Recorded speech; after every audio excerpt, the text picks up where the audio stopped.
òpònú ẹ̀dá aláìní lórí àfibíṣó lórí àṣesílẹ̀ ló ń gbà ìwọ sọgbàdọmọdì kó rárí ìfẹ́ ẹ̀dìyẹ. ọ̀tọ̀pọ̀ ọ̀tọ̀bẹ wọ́n mọ bí ó péjọ ọ̀tọ̀rọ̀ ọlọ́ọ̀tọ̀rọ̀ ọ̀tọ̀pọ̀ ọ̀tọ̀bẹ.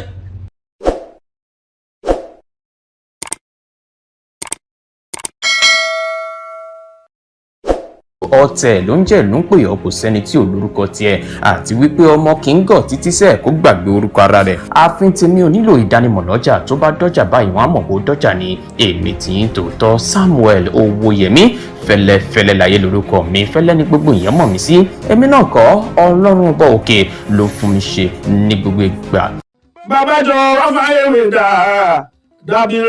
dábìrà lójú àwọn ọ̀tá gbangba dàbìrà lójú àwọn ọ̀tá àkọ̀rọ̀ wo. gbogbo mi ti má ti dé sẹ́yìn fi mí hàn kán lè mọ̀ mí lógo gbangba jẹ́ kó mọ̀ pé mi kì í ṣe ní kọ̀rọ̀ wo. Hello everyone. Èdè Òṣùpá ẹ̀ ó kàn tóbi ni mo pé kún orin lọ́gbé síkùn ni wé ká máa àṣejápalẹ̀ gbé síkùn ẹ láwọn aláìwé rere yòówé rẹ́pọ̀ lọ́wọ́ tèmi náà sáàmọ̀ wèrè ló bá dé mo ti wèrè bọ̀ ṣé wèrè tẹ́ ti ṣe ní sáìdì tí ó dìde sí yẹn wèrè tí ọgọ́dọ̀ wèrè tó ń lo wèrè ó jì before IG ẹ ṣàrọ̀ pé wèrè ọmọ eke yàtọ̀ sí wèrè àgbààgbà tí ó gbà ó máa dàgbà yá o wèrè tó ń lo bẹ́ǹsì wèrè tó ń lo sẹ́fólẹ́tì fújì lẹ̀ kọ́ hip hop lèmi ń kọ́ o ẹ dà mí mọ́mọ́ tọ́ àbí ká yọ tí ń sọ́tọ̀ o ṣé má dà mí mọ́mọ́ tọ́ àbí kí n yọ tí ń sọ́tọ̀ ẹgbẹ́ fàlàjì ọ̀gá ni Paso kò yọ mí rí ó dà mí mọ́mọ́ tán for life ọ̀gá wa bá gbà ni ọ̀gá ní bọ́dì ẹ̀ ń ṣe èrè ẹ̀yìn àtọkọ wa balẹ̀ jẹ́ èkó láwọn àbúrò ẹgbẹ́ ẹgbẹ́ fi mí trend Saheed Òṣùpá sẹ́mọ̀ ń gbọ́ bá ara wọ ní mí ni Ọbàtálá ló ń gbẹ́kùn mi bó bá jẹ́ jápà lẹ́yìn gbé síkùn mo rò pé orin ló ń bẹ níbẹ̀ ni ń gbé kájọ máa ṣe copyright ká máa yọ lọ bàbá àtọmọ tẹ́bà ti dàmí mọ́mọ́ tọ́ ẹyọ tí ń sọ́tọ̀ káyọ̀ tí ń sọ́tọ̀ ọ̀tọ̀ọ̀tọ̀ lọ̀rọ̀ bá tiẹ̀ lọ má yọ bátìrì mi lọ ṣé gbọ́ did you hear me please Saheed Òṣùpá Pasuma ò ṣe bẹ́ẹ̀ bá ṣe ń yọ lọ́dọ̀ yín la yọ lọ́dọ̀ Pasuma mo yọ bíi mẹ́ta ọ̀tọ̀ọ̀tọ̀ lọ́dọ̀ Pasuma káàkiri wọn ò ṣe bẹ́ẹ̀ tó bá jẹ́ pé Balaji ṣe bẹ́ẹ̀ kọ́ ẹ ti fuck up 4+4 na fuck up ẹ ti fuck up jàre ẹ̀yin ta ní ká dá ìmọ̀ bàbà tọ́.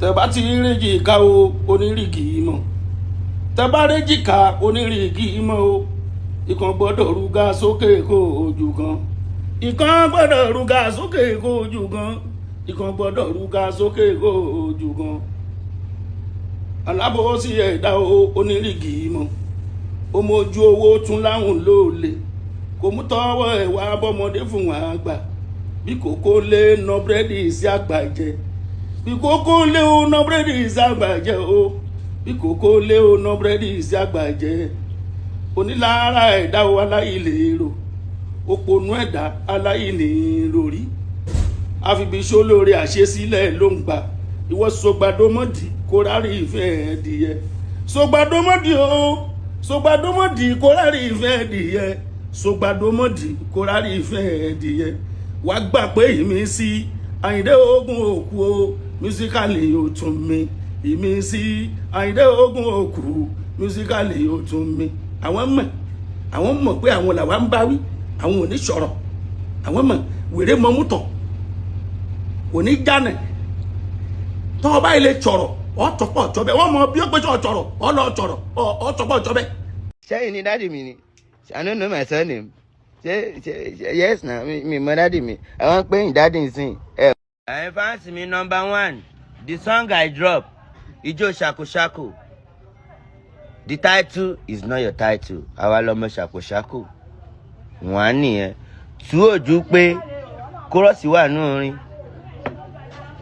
bridge wà nù orin hook wà nù orin verse wà nù orin ẹjọ ní just bridge I only use èmi lọkùnrin mẹ́ta in that bridge then I don't use your beat I'm in pain clay tv ní kọ́ lọ yẹ orin mi tí mò ń dúró dowó ẹ̀ ẹ wá ní kọ́ they should take it down ta ni distributor yín okay Now my distributor now they tell me now say una don take that song down. Mo wá lọ wo orí Spotify mi. I check it myself. Mi ò rí orin. Ṣé ń bẹ́ ni àbí kọ́ bẹ́ yín? Tẹ́ bá ti ń ṣe bẹ́ẹ̀ stop ṣe bẹ́ẹ̀ o. A gbọ́dọ̀ máa ṣoríire lára yín o. So ìjàpá lẹ gbé síkùn kò kí ń ṣorin. Mo kàn rò pé ikùn aláyé. Ẹ bá ń sinmi iṣẹ́ ilé ayé yìí. Àwọn èèyàn ń fẹ́ kéèyàn ṣoríire jẹ́ sì ṣe. Success don dey enter your way, they go wan block your way, but they no fit block my way.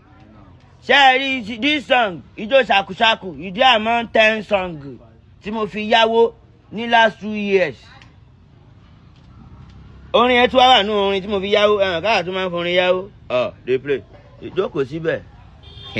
Àwa ń fi orin tá a kọ, a máa fi ń yáwó, òun ni mo ṣe ń kọrin lójoojúmọ́, ìgbà tí mo gbọ́n. So, náà ní ìta ló fẹ́ sọ padà. Inside 10 song tí mo fi yáwó, you say me dey take 1 song down, ìyẹn Ijó Ṣàkúṣàkù. Now ta ló fẹ́ sọ gbèsè yẹn? Ẹ sọ̀rọ̀ music Spotify, ẹ bá a dá sí, ṣé kò sí lọ́yà ń bẹ̀, kò sí. Understand? Don't worry, I don't use your beat. Ẹ̀yin bá ń sinmi. Ẹ sọ fún àgbà tí ó bá gbà ó máa dàgbà yà, àgbàlagbà tó ń ṣe lágbàlagbà tí wọn fẹ́ kí ọmọ inú wọn kọ́ jẹ wá ń fẹ́ yí kwánú, àgbàlagbà tó ṣe lágbàlagbà tí ó fẹ́ kọ́mọ inú ẹ̀ jẹun bí ó bá jẹ́ kọ́mọ inú ẹ̀ jẹun ọmọ inú ẹ̀ yí kwánú ẹ̀ ní pẹ́ yí kwánú. Ta ló ní kéyó? Mo máa pe lọ́yà àgbọ̀nmọ́ra ló máa pàdé kóòtù o. Tani, who is your distributor? Why did you remove my song? I only use bridge, 4 lines inside 100 bars in your bars. I only use 4 bars. Full song, èmi ni mo write here. Èmi kan, ẹjọ́ tí kò gbọ́ gangan. Ẹjọ́ tó lọ, èmi lọkùnrin mẹ́ta yẹn mo kàn rọra yọ ni nínú pátá yín. Ṣé ẹ fẹ́ káwọn ọmọ kéékèèké kan máa fi ń ṣe motivation ni kan fi ń gòkè? Tó bá rí bẹ́ẹ̀, ẹjọ́ o.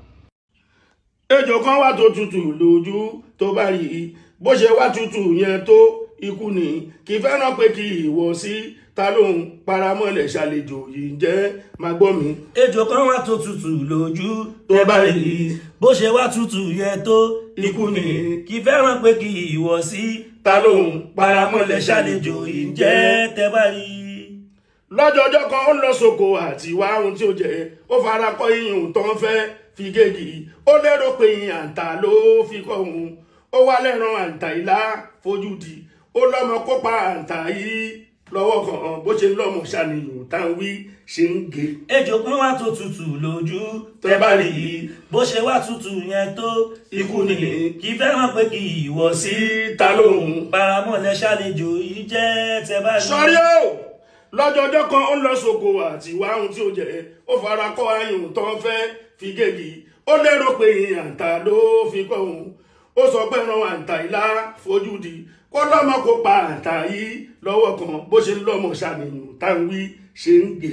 Ejò kan wà tó tutù lójú tẹ́ bá rí i bó ṣe wá tutù yẹn só ikú ni pé fẹ́ràn pé kí ìwọ sí ta lóhun paramọ́lẹ̀ ṣàlejò yìí jẹ́ tẹ́ bá rí i. Ìtàn yìí sọ wípé ìwọ sí ta fẹ́ kọ́ ọ tó lè gbé níyàn ṣubú ara mi ó bẹ̀ tàkàgbà ìwọ sí yẹn mọ́ra. Ejò kan wà tó tutù lójú tẹ́ bá rí i bó ṣe wá tutù yẹn tó ikú ni kì í fẹ́ràn pé kí ìwọ sí ta lóhun paramọ́lẹ̀ ṣàlejò yìí jẹ́ tẹ́ bá rí i.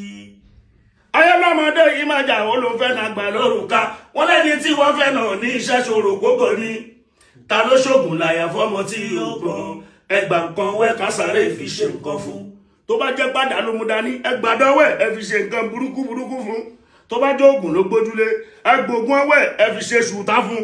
Ayọ́lọ́mọdé yìí máa jà wọ́n ló fẹ́ na gbà lórúkà wọ́n lẹ́ni tí wọ́n fẹ́ náà ní iṣẹ́ ṣòro gbogbo ni ta ló ṣògùn láyà fọ́mọ tí ó gbọ́n ẹgbà nǹkan wẹ́ kásáré fi ṣe nǹkan fún.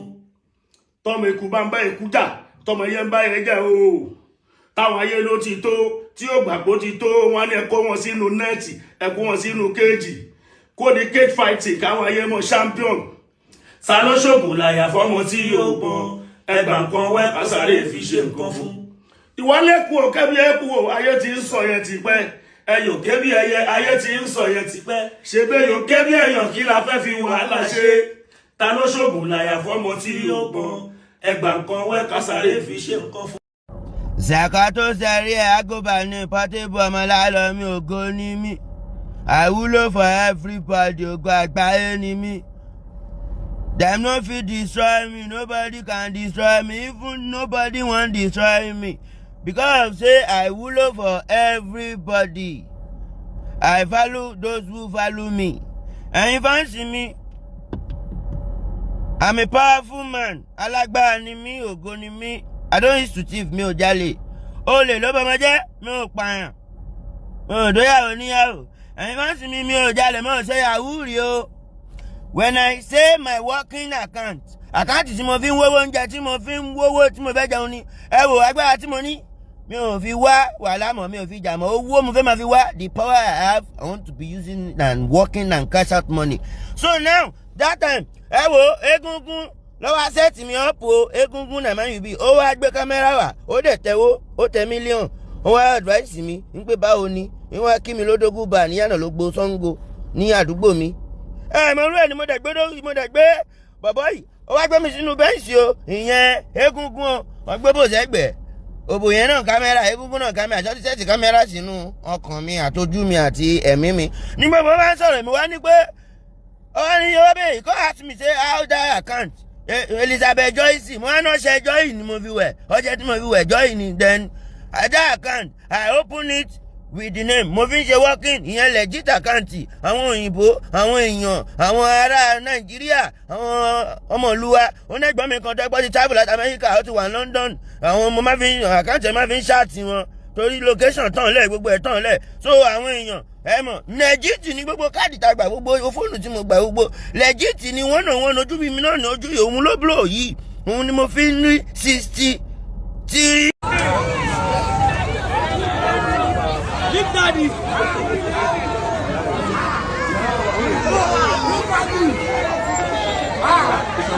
Big Daddy.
mo mọ ohun tọ́pọ̀lọpọ̀ mọ Òṣùpá mo mọ gbogbo tó jẹ́ tuntun pátá nínú fújì wa mo mọ nǹkan tó jẹ́ pohùn àtijọ́ ni mo máa nà bí Pàṣọ nínú olórin fújì o mo máa nà bí Òṣùpá sáré dán pápá ọba mo bá Bàṣídó ọba aláṣàkáṣà òun mo máa nà bí Bàrúsátì kọlọmbà àdìfọ̀rùnkẹ́ wọn àwọn tó jáde látara àwọn sàbẹ ni ìmísí Ànábì ò ṣe fi wé ti sàwábà ẹ má fi mí sí Jésù ọmọlẹ́yìn ẹ̀ tó tẹ̀lé kò yé ni èmi ni yé ni èmi Ọlọ́run ló ń jẹ́ èmi ni kẹ́dà yé ni èmi ni ẹ má ní àwa ni ẹ yé ni àwa Ọlọ́run ló ń jẹ́ àwa kẹ́dà yé ni àwa ni.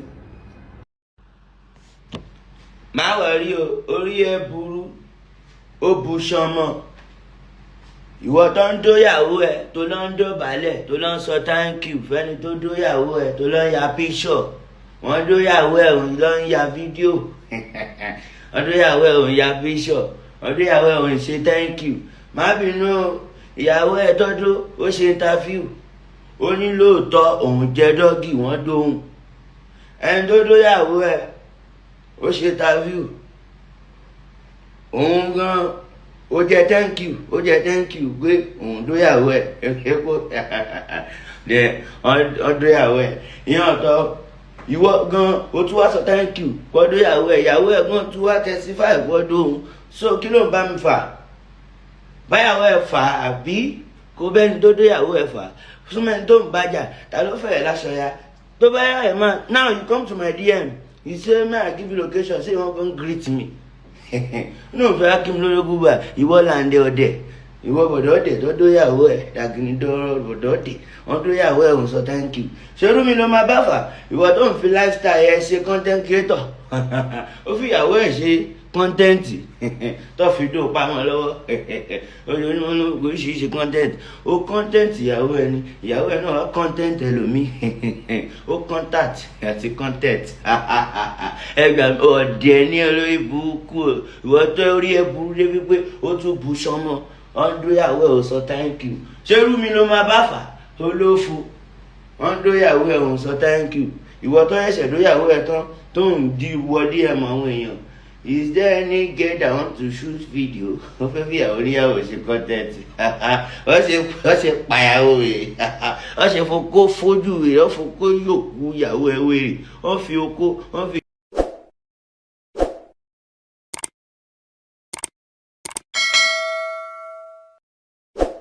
ọ̀tẹ̀ ló ń jẹ́ ìlú ń pè ọ́ kò sẹ́ni tí ò lórúkọ tiẹ̀ àti wípé ọmọ kì í gọ̀ títí sẹ́ẹ̀ kó gbàgbé orúkọ ara rẹ̀. ààfin tèmi ò nílò ìdánimọ̀ lọ́jà tó bá dọ́jà báyìí wọ́n á mọ̀ bó dọ́jà ní èmi tí ń tòótọ́ Samuel Owóyẹmí fẹ́lẹ́fẹ́lẹ́ láyé lórúkọ mi fẹ́lẹ́ ní gbogbo èèyàn mọ̀ mí sí èmi náà kọ́ Ọlọ́run ọba òkè ló fún mi ṣe ní gbogbo ìgbà.